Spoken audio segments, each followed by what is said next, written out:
So recently on one of my videos, somebody had asked a question about cold pitching. They had asked if I could make a video about how to cold pitch. And while I've done a little bit of that, I don't consider myself an expert. And so when Megan, who is going to be the person that is featured in today's video, reached out and said she wanted to talk about cold pitching on my channel, I was like, yes girl, you can do that. So in today's video, Megan Grant is going to be talking to you all about cold pitching as a freelance writer. Okay, so check her out. She also has a course that she recently released on cold pitching, so I'm going to leave the links to all of that below. Make sure to check that out.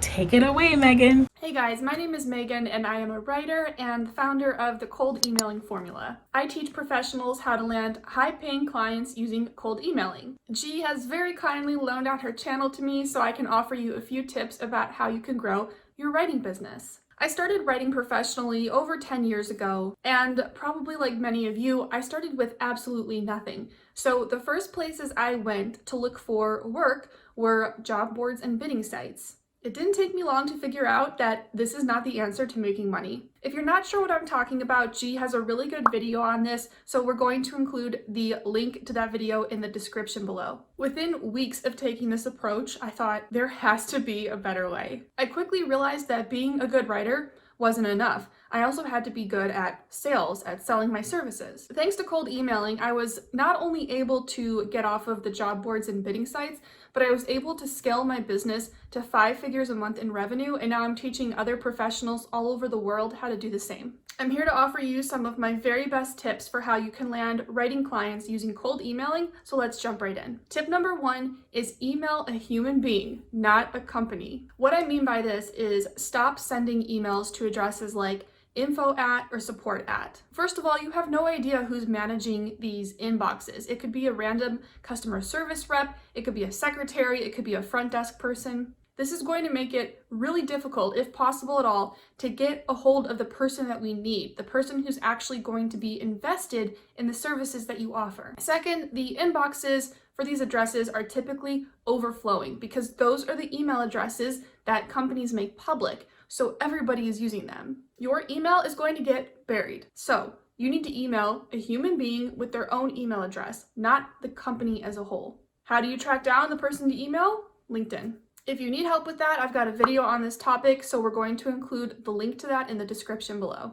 Tip number 2 is always end your cold emails with a call to action. You need to give your leads a reason to respond. So if you end with something very generic, like hope to hear from you soon, you're not prompting them to respond. You're not encouraging them to engage with you. Instead, ask them something that requires them to take action. For instance, you might say something like, do you have time this Thursday for a quick call? In fact, my call to action, my CTA, is almost always prompting them to schedule a call with me. Always give them a reason to respond. Tip number 3 is follow up every 2 days. You're not always going to get a response on the first try, and that's totally okay. But that means that if you want to get results, you have to follow up. I suggest that you follow up every 2 days. 1 day isn't enough and doesn't really give them enough time, and 3 days is too much time. They're going to start forgetting about you, and we always want you to be fresh in their mind. I personally follow up twice, so I send the first cold email, 2 days go by, I follow up again, 2 more days, I follow up one last time.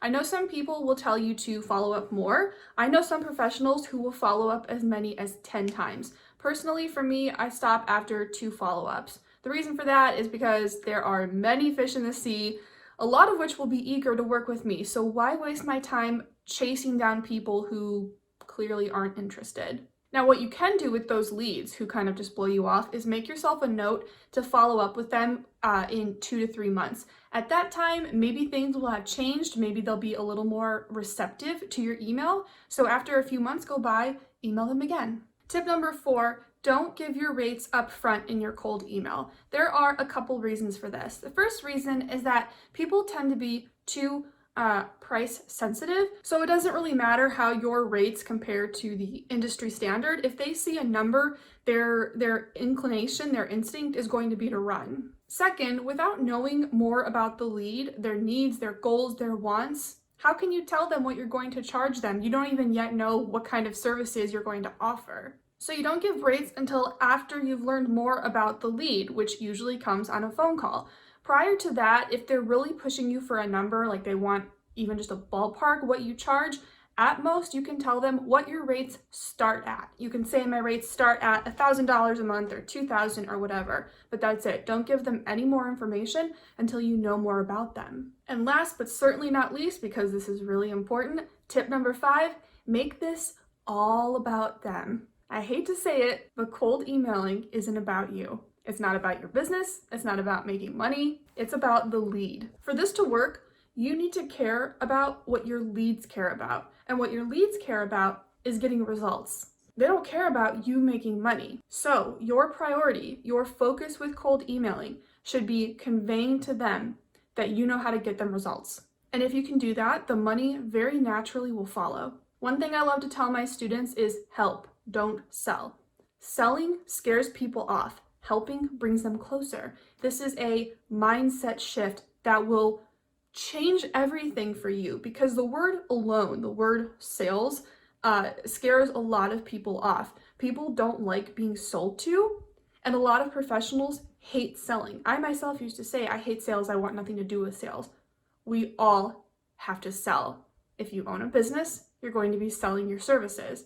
So one of the easiest ways to get around that fear, that anxiety, that natural turnoff we all have to that word, is to shift the way you look at it. When you're approaching leads, approach them with the mindset of, I want to help them as much as possible. Really genuinely, organically feel that. I want to help them as much as possible. I want to be the best writer that they'll ever work with. And if you go in with that mentality, they're going to see it. People are more perceptive than we give them credit for.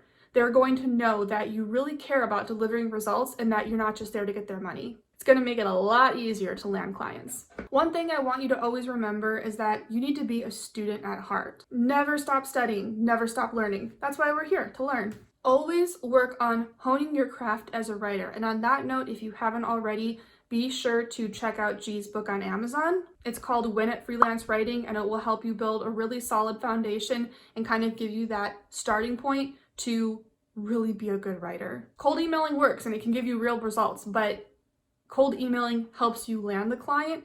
You need to keep the client. And you do that by being a really good writer. Also, I've got a free guide I'd like to offer you. It will cover how to optimize your LinkedIn profile to attract leads to you. And I've also revamped it to include one of my proven cold email templates.